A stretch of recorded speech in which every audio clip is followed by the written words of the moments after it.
नमस्कार जय जगन्नाथ आपण को मोर चैनल को मु स्वागत करुच्ची। तो आज आम गोटे माने जनकर गोटे क्यारेक्टर को ऊपर डिस्कस करबा जे कि महाभारतर गोटे माने मुख्य क्यारेक्टर माने तांको बिना हुए तो महाभारत ही हे न था जने एमिति एक क्यारेक्टर जोटा कि आम नजर रे सी सदा बेले नेगेटिव रोल करछंती माने आमे तांको दुष्ट आउ माने क्रूर माने कौन कह खराब चिंताधारा कर लोक टाइप री आम देखीचे आउ सी आमर कुरु मानकर भल माने जो मैंने शुभचिंतक भली भाव आम देखीचे माने आमको जोटा देखाई तो तांकर ऊपर आम आज कथबार्ता हवा। तो सी होउचंती शकुनी शकुनी होउचंती जे कि माने आमर दुर्योधन आउ तांकर माने से जो पंचु पांडव तांकर मामू रूपे से शकुनी आपण माने जानिथिबे सी ऑलरेडी माने महाभारत सीरियल तो बहुत थर शकुनी को माने ये ऊपर आसे।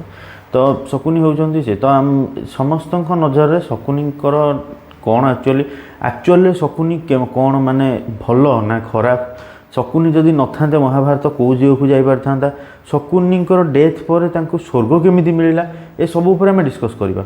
तो चलतु डेरी न करके वीडियो स्टार्ट करवा आउ जानिबा एक्चुअली रे शकुनी किए आउ तांकर मोटिव कौन थिला।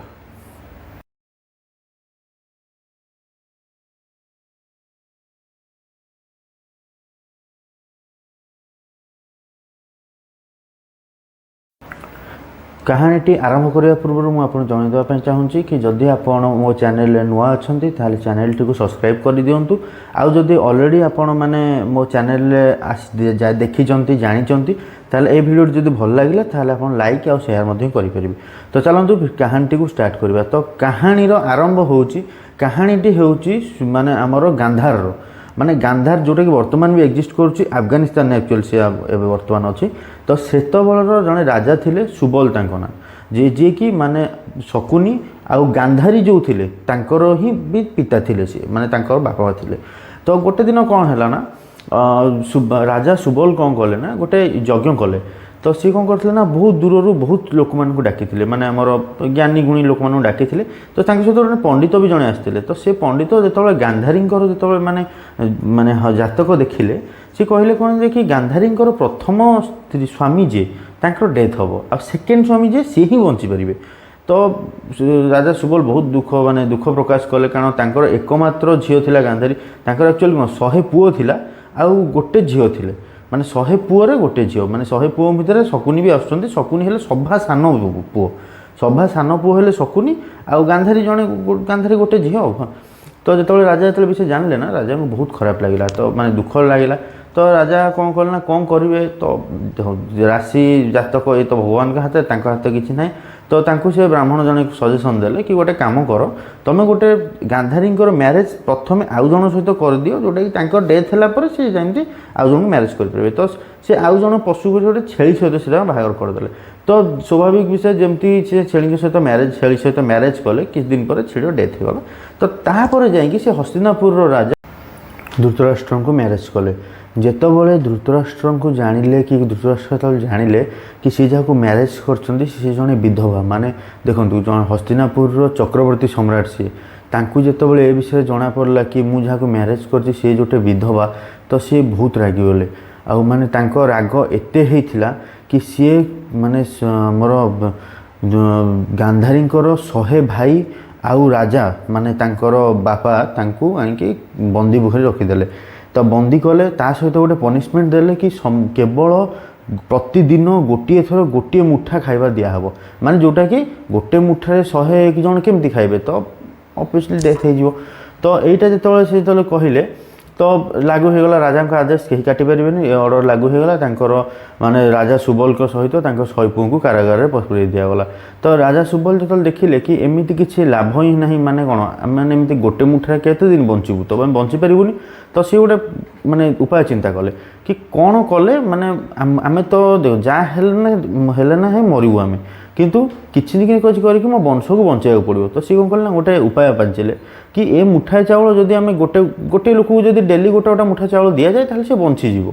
तो सी कौन कले ना कि पिला डाकिले कि गोटे एग्जाम्पल एक्चुअली टेस्ट कले कि कहार बुद्धि एते पावर अच्छी जी कि माने मो वंश को विस्तार करेबो। तो सी कौन कले ना ଡାକିଲେ 100 ପିଲାଙ୍କୁ ଡାକିଦେଲେ। ସେମାନେ ଆସିଲା ପରେ ତାଙ୍କୁ କ'ଣ କଲେ ନା ଗୋଟେ ହାଡ଼ ରଖିଦେଲେ, ମାନେ ଛୋଟ ହାଡ଼ଟେ ରଖିଦେଲେ ଆଉ ଗୋଟେ ଚାଉଳଟେ ରଖିଦେଲେ, ସରି ଗୋଟେ ହାଡ଼ଟେ ରଖିଦେଲେ ଆଉ ଗୋଟେ ସୂତା ରଖିଦେଲେ। କହିଲେ କ'ଣ ନା ଯାଇକି ଏଇ ହାଡ଼ ଭିତର ଦେଇ ଗୋଟେ ସୂତାକୁ ପାସ୍ କରିବାର ଅଛି, ମାନେ ଗୋଟେ ସରୁ ହାଡ଼ ଏପଟ ସେପଟ ହୋଲ୍ ରହିଲା, ସୂତାକୁ ବାସ୍ ପାର କରିବାର ଅଛି, ଯେଉଁଟାକି ମାନେ କ'ଣ କହିଲେ କି ବହୁତ ଟଫ୍ ହେଲା, କାରଣ ଏତେ ସରୁ ଛୁଞ୍ଚି ସୂତାରେ ମାନେ ଏତେ ବଡ଼ ହାଡ଼ ହେଇଥିବ ତା ଭିତରେ ପାସ୍ କରିବା ବହୁତ ମୁସ୍କିଲ ହେଲା। ତ ଯେଉଁଟାକି 100 ଜଣ ଭିତରୁ କେହି କରିପାରିଲେନି, କିନ୍ତୁ 99 ଜଣ କରିପାରିଲେନି। କିନ୍ତୁ ଯେତେବେଳେ ଆସିଲା ଶକୁନିଙ୍କ ବାରି ଆସିଲା ସିଏ ପାର କରିଦେଲେ। ସିଏ କ'ଣ କଲେ ନା ହାଡ଼ର ଗୋଟେ ପଟେ ରଖିଦେଲେ ଚାଉଳଟିଏ, ଚାଉଳ ରଖିଦେଲେ, ଆର ଗୋଟେ ପଟରେ ଗୋଟେ ପିମ୍ପୁଡ଼ି ଦେହରେ ସୂତା ବାନ୍ଧିକି ରଖିଦେଲେ। ତ ପିମ୍ପୁଡ଼ି ଯେତେବେଳେ ପିମ୍ପୁଡ଼ି ଖାଇବା ଆଶାରେ ଗଲା, ଯାହା ହେଲେ ବି ଯିବ ସିଏ ଯେମିତି ଗଲା ହାଡ଼ ଭିତରେ ଦେଇକି ସୂତା ପାର ହେଇଗଲା। ତ ଆମର ସୁବଳ ଜାଣିଲେ କି ଇଏ ହିଁ ଗୋଟିଏ ପିଲା ଯିଏକି ମୋର ବଂଶ ବିସ୍ତାର କରିପାରିବ। ତ ସିଏ କ'ଣ କଲେ ନା ସବୁ ଯାହା ଖାଇବା କେବଳ ତାକୁ ଦେଲେ। ତ ଆପଣ ଭାବନ୍ତୁ ଶକୁନି 100 ଲୋକ, ତାଙ୍କର 100 ଜଣ ଭାଇ ତା ବାପାଙ୍କର ଡେଥ୍ ନିଜ ଆଖିରେ ଦେଖିଲେ।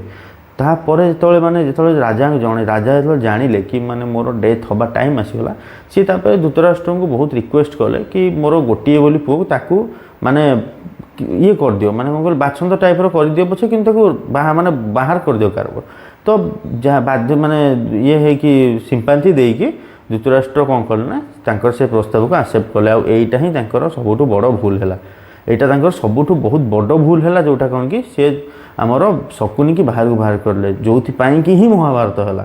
ତ ମହାଭାରତର ମେନ୍ କାରଣ ହେଇଥିଲେ ଶକୁନି। ତାପରେ କ'ଣ ହେଲା ଆପଣଙ୍କୁ ଦେଖନ୍ତୁ, ଯେତେବେଳେ ଧୃତରାଷ୍ଟ୍ର ଚାଲିଗଲେ, ତ ଯେତେବେଳେ ଶକୁନିଙ୍କର ବାପାଙ୍କର ଯେତେବେଳେ ଡେଥ୍ ହେଲା, ତ ବାପା ତାଙ୍କୁ କହିଥିଲେ କି ମୋ ହାଡ଼ରେ ତୁ 2ଟା ପଶା ବନା। ପଶା ମାନେ ଆମର ଯେଉଁ ଜୁଆ ଖେଳେ ଯେଉଁ ପଶା ଲାଗେ, ସେ ଗୋଟି ବନା, ଯେଉଁଟା ଗୋଟିଟା ସେଇଟା ବନା, ଯେଉଁଟାକି ସେ ତୋର ଆଦେଶ ମାନିବ, ମାନେ ତୁ ଯେକୌଣସି ନମ୍ବର କହିବୁ ସେ ନମ୍ବରରେ ଯାଇକି ପହଞ୍ଚିବ, ମାନେ ସେଇ ନମ୍ବର ଶୋ କରାଇବ। ତ ପଶା ବନେଇଥିଲେ। ତ ତାପରେ ତ ଆପଣ ଜାଣିଥିବେ କ'ଣ ଖେଳ ମାନେ କ'ଣ ହେଲା, ବୁଝିପାରିଲେ। ତ ଆମକୁ କ'ଣ ଲାଗୁଛି କି ମାନେ ଶକୁନି ଆମର ୟାଙ୍କର ମାନେ କୌରବମାନଙ୍କର ମାନେ ୱେଲ୍ ୱିଶର୍, କିନ୍ତୁ ଆକ୍ଚୁଆଲି ସିଏ ନୁହେଁ, ସିଏ ଆକ୍ଚୁଆଲି ଇଏ ପ୍ରତିଶୋଧ ନେଉଥିଲେ। କାରଣ ଯେତେବେଳେ ଟୋଟାଲ ମହାଭାରତ ବିନା ଶକୁନିରେ ହେଇ ହିଁ ନଥାନ୍ତା। ଶକୁନି ଗେମ୍ କଲେ, ଶକୁନି ପଶା ଖେଳିଲେ, ଜୁଆ ଖେଳେଇଲେ, ମାନେ ଯୁଧିଷ୍ଠିରଙ୍କୁ ଜୁଆ ଖେଳେଇଲେ, ଜୁଆରେ ଜିତିଲେ, ତାପରେ ଦ୍ରୌପଦୀଙ୍କୁ ଜୁଆରେ ଭେଟ ଲଗାଇବା ପାଇଁ ସେଇ ହିଁ ବୁଦ୍ଧି ଦେଇଥିଲେ। ମାନେ କହିବାକୁ ଗଲେ ଟୋଟାଲ ତାଙ୍କର ପ୍ଲାନିଂ ହିଁ ଥିଲା ମହାଭାରତ ଯୁଦ୍ଧ କରାଇବାର। ଆଉ ଯେମିତି ତାଙ୍କର 199 ଭାଇ ଆଉ ବାପାଙ୍କର ଡେଥ୍ ହେଇଛି, ସେମିତି ଧୃତରାଷ୍ଟ୍ରଙ୍କର 100 ପୁଅଙ୍କର ଡେଥ୍ କରିବ, ମାନେ ମାରିବାର। ଆଉ ସେଇଟା ହିଁ ହେଲା, ଆକ୍ଚୁଆଲିରେ ସେଇଆ ହିଁ ହେଲା, ଯେଉଁଟାକି ଶକୁନି ଚାହୁଁଥିଲେ। ତାପରେ କ'ଣ ହେଲା କି ଯେତେବେଳେ ଯୁଧିଷ୍ଠିର ଯେତେବେଳେ ସ୍ୱର୍ଗକୁ ଗଲେ ନା, ସେ ସେତେବେଳେ ଦେଖିଲେ କି ଶକୁନି ସ୍ୱର୍ଗରେ ଅଲରେଡ଼ି ତାଙ୍କ ଆଗରୁ ପହଞ୍ଚି ଯାଇଥିଲେ।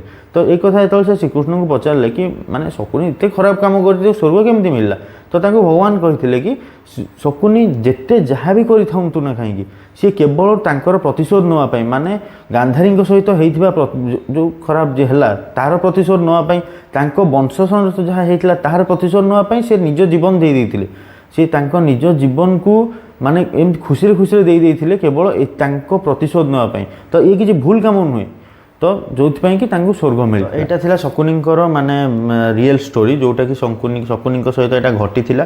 ଆଉ ମହାଭାରତ କାବ୍ୟରେ ଶକୁନିଙ୍କର ରୋଲ୍, ମାନେ ଶକୁନିଙ୍କର ଅବଦାନ ବହୁତ ଇମ୍ପୋର୍ଟାଣ୍ଟ ଅବଦାନ ଥିଲା। କାରଣ ବିନା ଶକୁନିଙ୍କର ମହାଭାରତ ହେଇନଥାନ୍ତା କି ଧର୍ମର ଜିତ୍ ହେଇ ହିଁ ପାରିନଥାନ୍ତା। ଶକୁନିଙ୍କର କ୍ରୂର ବୁଦ୍ଧି ଯୋଗୁଁ କେଉଁଠି ନା କେଉଁଠି ଯେଉଁଟାକି ମାନେ ମହାଭାରତ ଯୁଦ୍ଧର ମୂଳ କାରଣ ହେଲା। ଆଉ ଯାହା ଫଳରେ ମାନେ ଆମର ଧର୍ମର ଜିତ୍ ହେଲା, ଅଧର୍ମର ହାର ହେଲା। ଚାଲନ୍ତୁ ଯାହା ବି ହେଉ, ଶକୁନିଙ୍କର ଆକ୍ଚୁଆଲିରେ ଶକୁନି ଭଲ କି ଖରାପ ଆପଣ ମୋତେ କମେଣ୍ଟ ମାଧ୍ୟମରେ ଜଣାନ୍ତୁ। ତ ଭିଡ଼ିଓଟି କେମିତି ଲାଗିଲା ମୋତେ କମେଣ୍ଟ ମାଧ୍ୟମରେ ଆପଣ ମୋତେ ଜଣାନ୍ତୁ। ଆଉ ଯଦି ଭିଡ଼ିଓଟି ଭଲ ଲାଗିଥିବ ତାହେଲେ ଲାଇକ୍ ଆଉ ସେୟାର କରିଦେବେ। ଆଉ ଯଦି ମୋ ଚ୍ୟାନେଲରେ ନୂଆ ଅଛନ୍ତି ତାହେଲେ ସବସ୍କ୍ରାଇବ୍ କରିଦେବେ। ତ ଦେଖା ହେବା ଆଉ ଗୋଟେ ଭିଡ଼ିଓରେ, ସେତେବେଳେ ଯାଏ ଜୟ ଜଗନ୍ନାଥ।